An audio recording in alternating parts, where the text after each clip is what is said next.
cette introduction qui a été faite, là, m'a fait entrer de façon assez magique dans la présence, tout naturellement. Et à ce moment-là, il y a un vertige qui est arrivé, parce que je me disais, il n'y a plus rien. Et une inquiétude, et puis, en fait, juste après est venue une phrase, il n'y a plus rien et c'est bien. Et ça m'a fait beaucoup de bien d'entendre ça. Mais j'ai tout à fait conscience que c'est des moments privilégiés, comme j'en ai déjà eu dans ma vie plusieurs fois.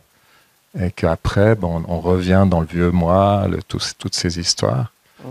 Et ce qui m'a aussi frappé, c'est ce que tu as mentionné au début, nettoyer ses peurs.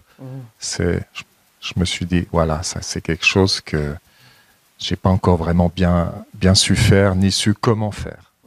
Et ça reste un chemin qui fait peur. Oui. Et tu vois, juste dans,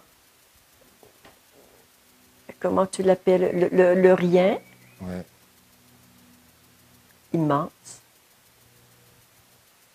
Il est tellement immense qu'il contient tout.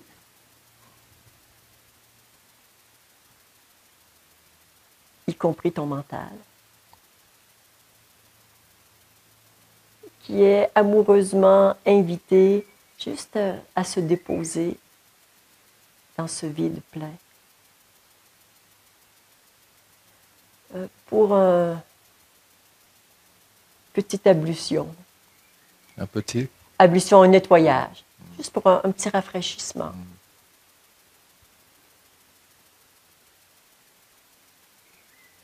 Et ce rien, il est infini, donc rien n'est en dehors de ça. Ça inclut tout et ça donne naissance à tout.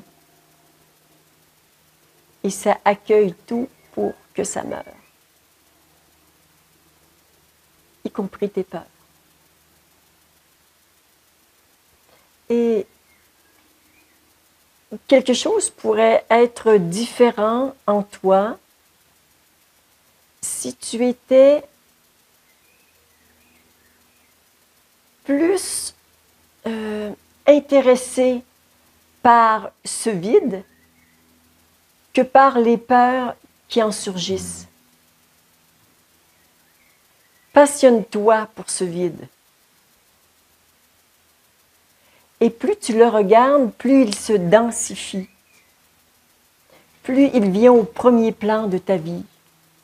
Et les peurs sont des trucs qui vont naître et mourir. Et si ça ne le fait pas, tu mets un coup de projecteur. Bon, parfois, il faut travailler un petit peu plus, mais c'est souvent aussi simple que ça. Ça. Ouais.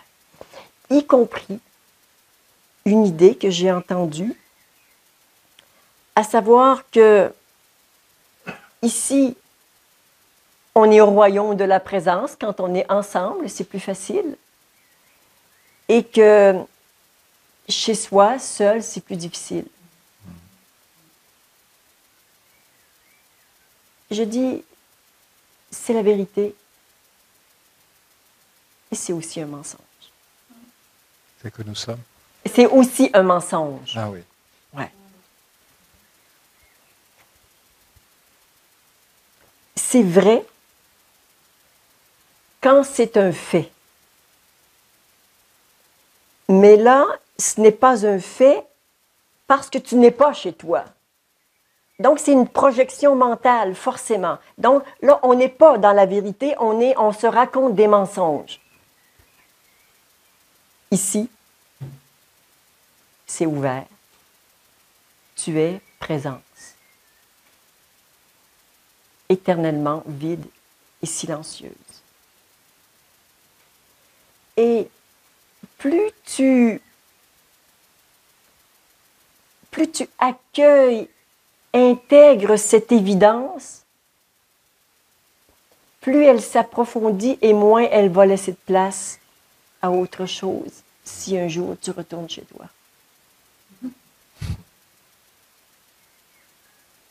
vois, c'est toujours, que ce soit le vide ou une peur, quand je vis ce vide de haut en bas, intégré, c'est comme si c'est mur à mur, il n'y a que ça.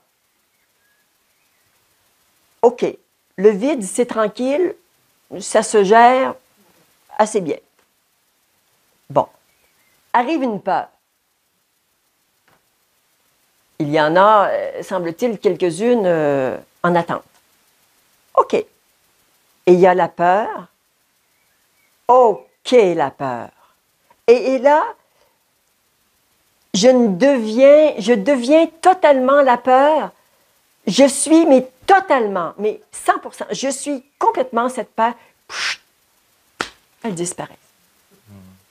Je dirais, le truc pour rester dans la difficulté, dans la souffrance, c'est de faire les choses à moitié. Mais dès que tu es 100% peur, c'est fini. Elle n'a pas de place où se cacher parce que quand tu es ça, toi, la conscience, tu la consumes. Il n'y a plus de place pour se cacher. Elle a voulu sortir de l'inconscient, eh bien, tant pis, c'est fini, elle est bouffée. C'est juste totalement. Même pas peur des peurs. Et si elles arrivent, OK. OK. Je les absorbe. Et ce qui reste, un espace. Et cet espace est ce que nous sommes.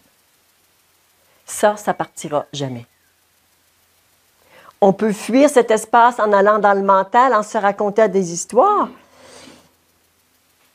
On peut tenter d'y échapper, mais Dieu merci, ça nous rattrape. L'espace est toujours là, silencieux, vide, à source de tout ce qui existe. Bienvenue chez toi. Merci. Dans cette immensité, goûte l'immensité de qui tu es et de tout le potentiel de ce que nous sommes.